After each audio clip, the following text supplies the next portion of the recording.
Assalamualaikum warahmatullahi wabarakatuh. Assalamualaikum warahmatullahi wabarakatuh. Saya dan teman saya izin mewawancara mengenai supervisi sekolah di sini. Silakan. Saya bersama dengan Ibu siapa? Endang Marginingsih. Ya, langsung saja ke pertanyaan yang pertama ya Bu. Pertanyaan yang pertama, bagaimana peran wakil kepala sekolah sebagai supervisor untuk meningkatkan kompetensi guru dalam hal penguasaan materi pembelajaran di kelas? Tentunya sebagai wakil kepala sekolah ya di sini ya, kami akan mengarahkan kepada guru bahwa akan ada supervisi gitu ya. Jadi guru untuk lebih bisa meningkatkan penguasaan materi supaya nanti ketika di supervisi itu mereka lebih bagus gitu. Padahal memang selalu setiap saat mereka harus selalu bagus begitu. Ya, diarahkan untuk itu. Lalu untuk pertanyaan yang kedua, langkah apa saja yang Ibu lakukan untuk meningkatkan kompetensi pengajaran guru dalam hal pemahaman materi pelajaran? Langkah apa saja? Iya. Guru ditekankan untuk lebih menguasai materi ya. Kemudian nanti akan ada supervisi. Jadi mereka kan walaupun mereka sudah menguasai, kalau ada supervisi mereka akan lebih lagi meningkat gitu ya. Lalu untuk pertanyaan yang ketiga, apakah wakil kepala sekolah membuat perencanaan sebelum melakukan penilaian supervisi? Pasti. Lalu untuk pertanyaan yang keempat, kapan waktu pelaksanaan supervisi di sekolah ini, Bu? Supervisi itu secara periodik. Ada dalam 1 tahun kami laksanakan 2 kali supervisi. Pertama biasa di bulan September dan di bulan Maret. Itu rutin ya, sudah rutin.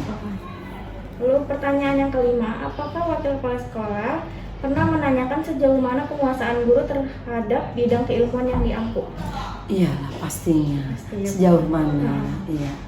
Lalu selanjutnya, adakah faktor penghambat pada pelaksanaan supervisi untuk mengembangkan kompetensi profesional guru? Adakah faktor penghambat? Apa ya? Untuk dalam pelaksanaan supervisi itu? Iya. Ya, jadi biasanya kendalanya ada di persiapan guru. Misalnya gitu ya. Waktunya gitu yang waktunya belum cukup, belum siap gimana gitu. Terus alat peraganya gitu. Itu salah satu faktor penghambat bisa ada di pihak guru. Jadi tergantung kesiapan gurunya. Iya. Tapi kami tekankan sesuai dengan waktu ya, periode kami tekankan. Jadi walaupun waktu belum siap, ya sesegera mungkin disiapkan. Iya. Lalu untuk pertanyaan yang ke-7, bagaimana cara wakil kepala sekolah mengarahkan guru agar dapat memberdayagunakan sumber-sumber pelajaran dalam proses pembelajaran? Bagaimana cara Wakasek untuk mengarahkan guru agar dapat mendayagunakan sumber-sumber pelajaran? Sumber pelajaran. Iya. Mereka kami menyediakan sarana dan prasarana.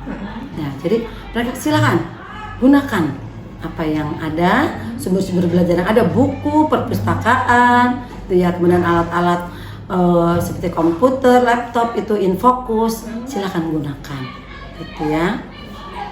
Lalu pertanyaan selanjutnya, bagaimana wakil kepala sekolah memberikan dorongan kepada guru agar selalu upgrade sesuai dengan perkembangan zaman?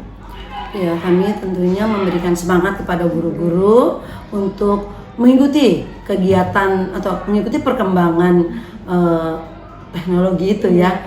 Jadi guru-guru itu diizinkan untuk mengikuti kegiatan, misalnya ada lokakarya tentang pendidikan, tentang pengetahuan yang baru, kemudian memberikan keleluasaan kepada guru untuk berkreasi, untuk berkreatif, berinovatif sesuai dengan apa yang ingin diberikan kepada anak-anak supaya lebih menarik lagi untuk dalam proses pembelajarannya itu. Lalu untuk pertanyaan selanjutnya, apakah bentuk motivasi yang diberikan wakil kepala sekolah kepada guru dalam pemanfaatan teknologi informasi dan komunikasi? Apakah bentuk motivasi yang diberikan? Iya. Dengan menyediakan sarana tentunya wakil kepala kepada dalam memaparkan memberikan keleluasan itu adalah kepada guru. Ayo dong, semangat menggunakan itu karena kemudian juga memberikan dorongan ya, dorongan, memberikan itu kayaknya memberikan semangat. Tentunya pertama fasilitas, kami berikan kebebasan, keluasan untuk mereka menggunakan, ya memberikan kayaknya ada reward juga barangkali begitu ya untuk lebih semangat ya. Iya.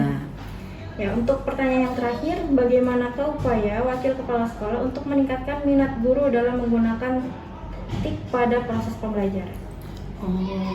Tentunya untuk meningkatkan minat guru.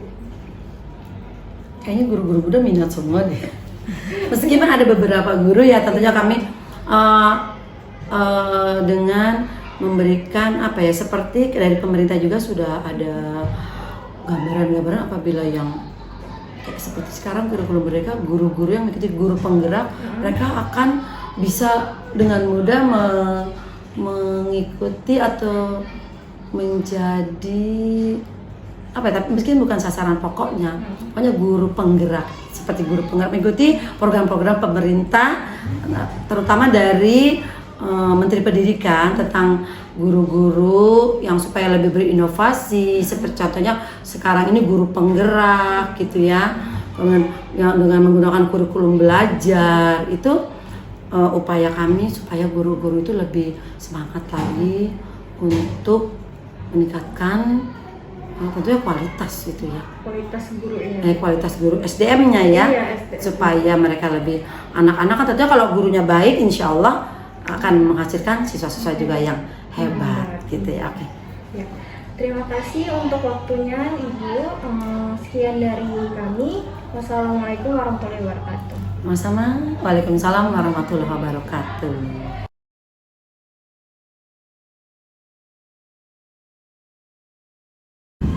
Bismillahirrahmanirrahim. Assalamualaikum warahmatullahi wabarakatuh. Waalaikumsalam warahmatullahi wabarakatuh. Sebelumnya Bapak, kami dari mahasiswa Universitas Muhammadiyah ingin melakukan wawancara mengenai supervisi untuk memenuhi tugas mata kuliah manajemen berbasis sekolah. Sebelumnya kami berbicara dengan Bapak siapa? Dengan Bapak Sri Wiono, biasanya dipanggil Pak Wiono. Mengajar kelas 5D. Mengajar kelas 5D. 5D ya, cerita. Berarti menjadi wali kelas. Wali kelas 5D ya. Tanpa berlama-lama, kita langsung memulai wawancara aja kali ya. Untuk pertanyaannya, apakah Bapak pernah mendapatkan supervisi kepala sekolah? Jika iya, mohon dijelaskan dalam hal apa? Supervisi untuk guru oleh kepala sekolah itu dilaksanakan setiap semester. Jadi setiap tahun ajaran baru bulan Juli selama satu semester dilakukan supervisi, kemudian di tahun semester berikutnya dilakukan supervisi. Jadi supervisi biasanya dilakukan 2 kali, tapi ya, selama 2 tahun itu 2 kali ya. Jadi setiap guru dilakukan supervisi, mulai dari supervisi akademik ya sampai supervisi dalam proses belajar mengajar. Itu meliputi bagaimana dalam mengajarnya, jadi dipantau dalam mengajar itu. Nah, kemudian administrasinya diteliti, kemudian dinilai juga, kemudian nanti dilihat berapa nilainya, cukup baik atau kurang. Kalau sangat baik, nanti baru dilakukan evaluasi. Kalau misalnya kurang, jadi dilakukan evaluasi. Nah, supervisi kan tujuannya untuk melakukan pembinaan sebenarnya. Seperti itu, Mbak. Kita lanjut pertanyaan selanjutnya. Apakah Bapak diobservasi terlebih dahulu oleh kepala sekolah sebelum melakukan supervisi? Ya, diobservasi dulu. Ya, jadi kan bagaimana saya dalam membuat RPP, jadwal, silabus, dan terusnya baru kepala sekolah masuk ke kelas. Seperti itu. Lanjut ya Pak. Ya. Menurut Bapak, adakah kompetensi guru spesifik yang ingin dicapai dalam pelaksanaan supervisi kepala sekolah? Berikan penjelasannya dan dalam hal apa? Kalau di SD karena kan meliputi semua muatan pelajaran, jadi kalau kan guru kelas juga semua muatan pelajaran dari muatan pelajaran PKN, kemudian bahasa Indonesia, matematika, IPA, IPS, SPJP, kemudian PIJ gitu kan. Lanjut ya Pak. Iya. Apakah supervisi kepala sekolah dilakukan secara berkala jika ia mohon penjelasannya per minggu atau per bulan atau per semester? Ya, untuk itu secara berkala per semester seperti yang saya sampaikan tadi. Jadi di tahun ajaran baru itu mulai proses, mulai pemberitahuan. Nah, nanti di pertengahan biasanya pertengahan semester, jadi di bulan Juli, Agustus, September itu baru dilakukan supervisi. Kemudian dilakukan evaluasi terhadap supervisi. Nanti di akhir semester nanti dilakukan tindak lanjut supaya nanti semester selanjutnya ya misalnya ada kekurangan bisa diperbaiki, dilakukan pembinaan seperti itu. Menurut Bapak, adakah kendala dalam pelaksanaan supervisi kepala sekolah? Kalau kendala tidak ada. Karena selama ini ya dilakukan secara terstruktur. Jadi memang kepala sekolah memberikan informasi, kemudian dilakukan secara bergantian oleh kepala sekolah tersebut kepada guru-guru yang sudah terjadwal. Saya biasanya dapat kemarin itu hari Kamis itu di jam beberapa, misalnya pada saat saya mengajar jam kedua atau yang lain nanti jam ketiga dan seterusnya. Itu Mbak. Lanjut ke pertanyaan selanjutnya. Adakah tindak lanjut dari pelaksanaan supervisi kepala sekolah? Ya, ada tindak lanjut.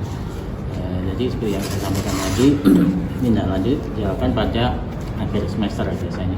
Dilakukan penilaian salah satu semester, kemudian tindak lanjut sehingga di semester berikutnya itu apabila ada yang memang harus diperbaiki bisa ditindaklanjuti kembali. Seperti itu Mbak.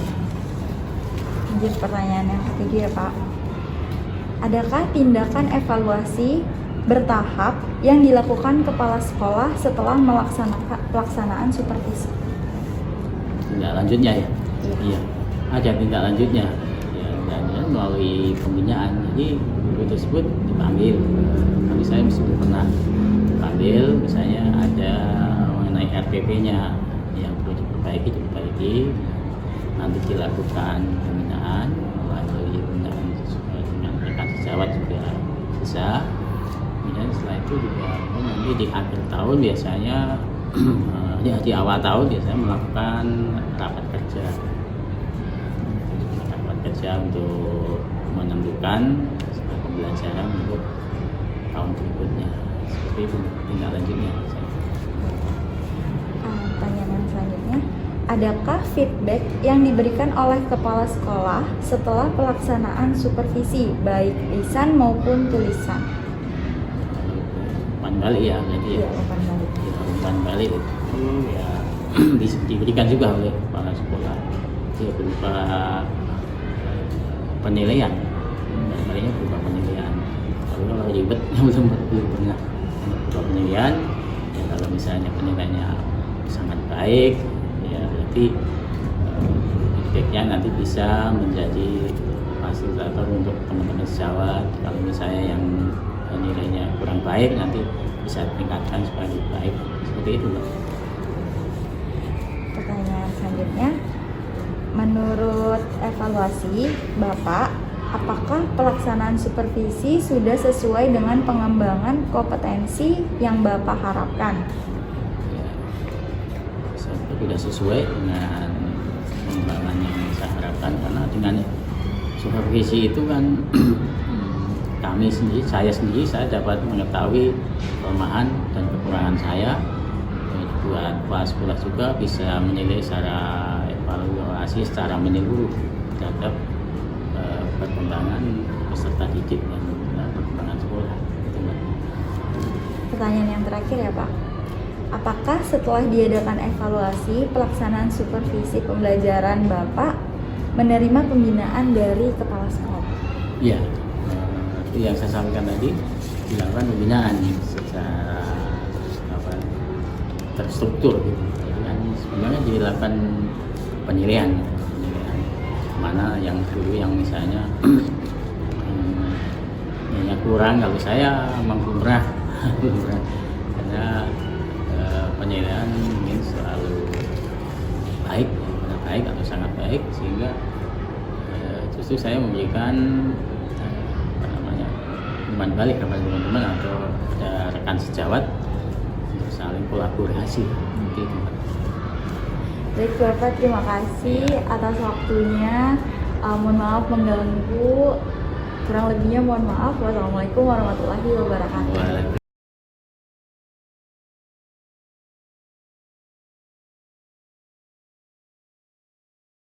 Assalamualaikum warahmatullahi wabarakatuh. Waalaikumsalam warahmatullahi wabarakatuh. Hari ini kakak mau wawancara. Kamu namanya siapa? Danang Kuncoro Putro. Danang Kuncoro Putra. Jadi kakak mau wawancara tentang supervisi guru kepada siswa. Iya. Pertanyaan yang pertama, bagaimana cara guru dalam menyampaikan materi? Ya, menyenangkan, enak, bisa ada langsung masuk dalam otak. Berarti mudah dipahami ya. Iya, Lalu pertanyaan yang kedua, adakah media pembelajaran yang diberikan? Contohnya seperti misalnya PPT atau adakah biasanya pakai PPT gak? enggak Tapi pernah pakai PPT. pernah sekali. Lalu pertanyaan yang ketiga, bagaimana cara guru dalam memotivasi peserta didik? Enak, Adakah nasihat-nasihat yang diberikan? ada nasihatnya, selalu terus belajar. Lalu pertanyaan yang keempat, adakah evaluasi yang dilakukan oleh guru? Ada, Ada. Ya, pertanyaan nomor 4, adakah evaluasi yang dilakukan oleh guru? ada. Ya, contohnya seperti apa? Misalkan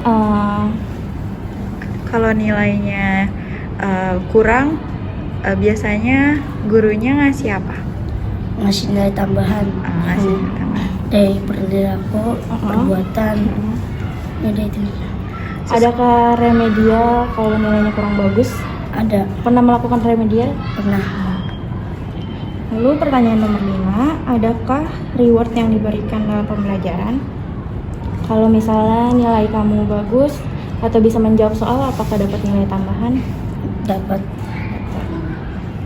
Terima kasih untuk Danang atas waktunya dalam wawancara kali ini. Kurang lebihnya mohon maaf. Wassalamualaikum warahmatullahi wabarakatuh. Waalaikumsalam warahmatullahi wabarakatuh.